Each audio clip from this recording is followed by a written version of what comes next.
Hello, coucou, bonjour, ici Nicole depuis Terre du Sud pour la radio-télévision Attitude Énergie Santé. Aujourd'hui, nous allons visiter une autre croyance qui est que nous avons un patrimoine génétique et que nous arrivons sur Terre avec une génétique et que nous sommes totalement tributaires de cette génétique, voire victimes de cette génétique. Nous avons à la subir tout au long de notre vie. Alors ça, c'est quand même quelque chose que personnellement j'ai appris en faculté de médecine il y a quelques années et qui est totalement faux. On sait maintenant que c'est totalement faux et grâce entre autres aux travaux de Bruce Lipton, qui a été un des premiers à parler d'épigénétique et de l'importance de cette épigénétique. Je vous rappelle, l'épigénétique, c'est la manière dont on va gérer tous nos facteurs environnementaux, dont on va gérer notre mode de vie, la façon dont on s'alimente, dont on va respirer, dont on va bouger, dont on va gérer notre mental et nos émotions, comment on va se positionner face aux facteurs de stress répétitifs de la vie.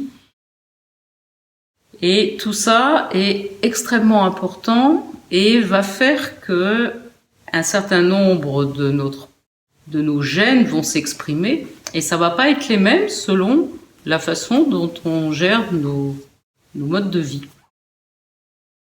Et que donc on récupère toute notre souveraineté par rapport à ce patrimoine génétique.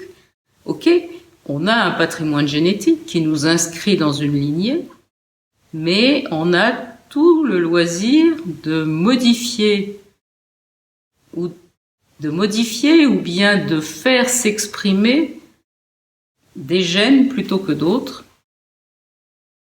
Et donc on récupère totalement notre souveraineté par rapport à ça au niveau de la gestion de notre santé, notre vitalité et notre vie en général. Alors la médecine traditionnelle chinoise, elle m'a beaucoup aidé à me décoller de ces croyances dites scientifiques, comme quoi il faut quand même toujours se méfier un petit peu de la science, parce que tout le monde peut mettre en exergue un certain aspect du réel, mais ça n'en est qu'un aspect.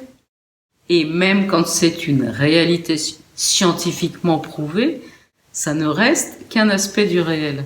Et c'est ça qui est quand même extrêmement intéressant. Et donc la médecine traditionnelle chinoise, elle pose au niveau des énergies héréditaires la notion de Ting, d'essence.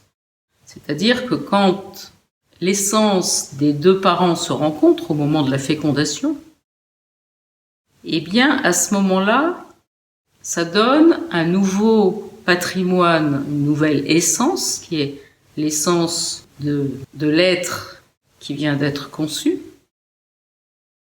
Et cette essence est donc innée, c'est-à-dire qu'elle lui est donnée au moment de la fécondation.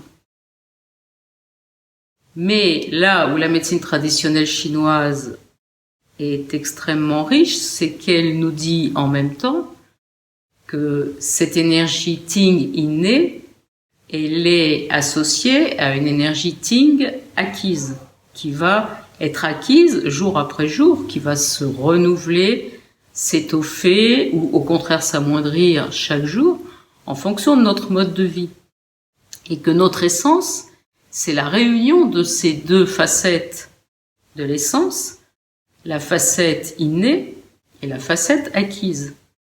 Et qu'à chaque instant de notre vie, on est en train de renaître, on est en perpétuelle transformation, et que donc la notion de patrimoine génétique dans lequel on serait enfermé en ayant une bonne ou une mauvaise génétique, ben ça vole en éclats.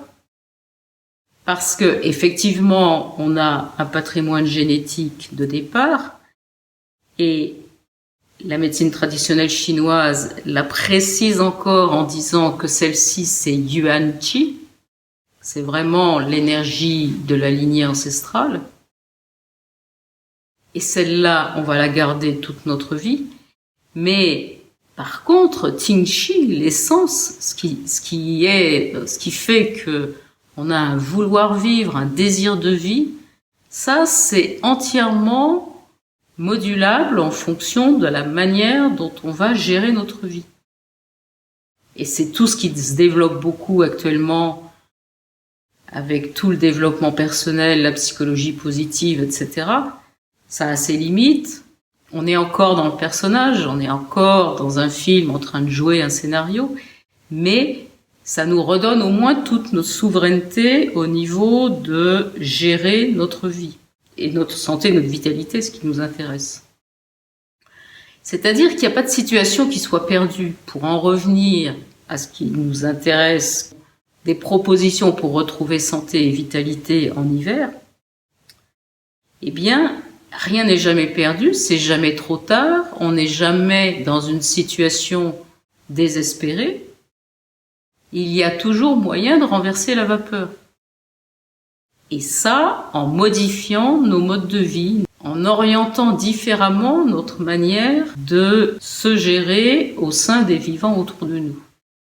Et on peut aller assez loin avec cette notion d'être enfermé ou pas dans une génétique, dans une lignée familiale, dans un patrimoine dont on hérite, en se posant la question de comment les choses s'agencent les unes par rapport aux autres au moment de la conception. C'est quelque chose d'assez mystérieux, d'assez merveilleux, cette notion de conception.